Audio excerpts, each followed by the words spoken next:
Why is the media coming for Zack Polanski? This is an important question to ask because all of a sudden, British media is simultaneously telling you that the Green Party have no hope of winning, yet at the same time it's attacking the Green Party 24/7 around the clock. Now, this is about understanding who the establishment are and why they want to keep power. Britain has a very strong establishment, a system of journalists, politicians, the elite that like to keep the system moving because it serves them. The billionaires who keep making their profit no matter what happens. The media oligarchs who control all the newspapers, control what we hear, control the news story, the narrative. This system is entrenched throughout Britain and it has a motivation to sustain itself because those involved get rich and stay rich. Now, the Green Party represent the biggest threat to the establishment we've seen in recent years. In fact, the last time we saw a threat to the establishment like this, it was Jeremy Corbyn. And we all know what happened. The media united together to make sure Jeremy didn't win. And actually that left us with a Conservative government because centrist parts of the media, the right-wing parts of the media, and let's be honest, even left-wing parts of the establishment all have the same interest, preserving the status quo. Now, the Green Party leader, Zack Polanski, is coming along, and the manifesto he's standing on, let's be honest, is not that different from the manifesto that Keir Starmer won on. The difference is the establishment knew that Keir Starmer wouldn't follow through with any of it, and that Keir Starmer would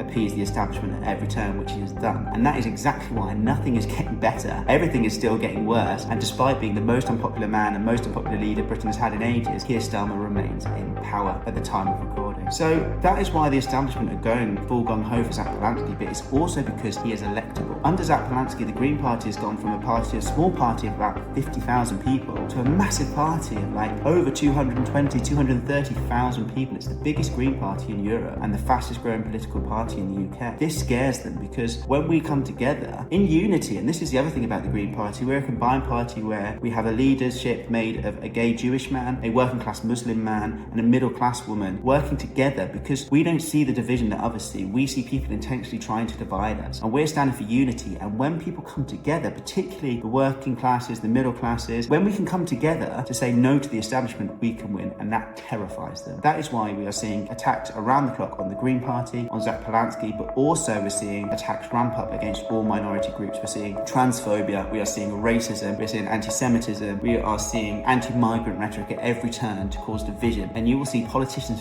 feeding on this, and it makes me feel sick, to be honest, that the day after a horrendous attack, first thing we see is politicians licking their lips and rubbing their hands because they can do political point scoring, and that is wrong. Death is wrong, murder is wrong, war is wrong. These are wrong because they're human beings, and the Green Party doesn't care what your faith is, what the colour of your skin is, what your religion is. We see you as a human being. We are human beings, and together we have the same needs. We have the same interests. We need housing that we can afford. We need a healthcare system that works for us. We need transport that's affordable, and all these things require taking back control of businesses, of services from private profit and bringing it back into public ownership. That's why we want to renationalise the NHS fully. We want to nationalise transport. We want to cap rent controls and stop exploitative landlordism, because this is the system that works, where the establishment, the elite, and those who have are able to get more. They can enrich themselves, they can keep making profit at the expense of ordinary people whose paychecks are going down each week whilst prices keep going up. And it's time to end that crisis, that unaffordable living crisis that most people find ourselves in, and this is what terrifies the establishment. So every time you see a headline attacking Zack Polanski, every time you see a headline smearing the Green Party, just remember it's because the establishment are terrified of us. And I want to be really clear about one extra point here, is the reason they're not going for reform and Nigel Farage is because they are the establishment. Nigel Farage was given £5 million,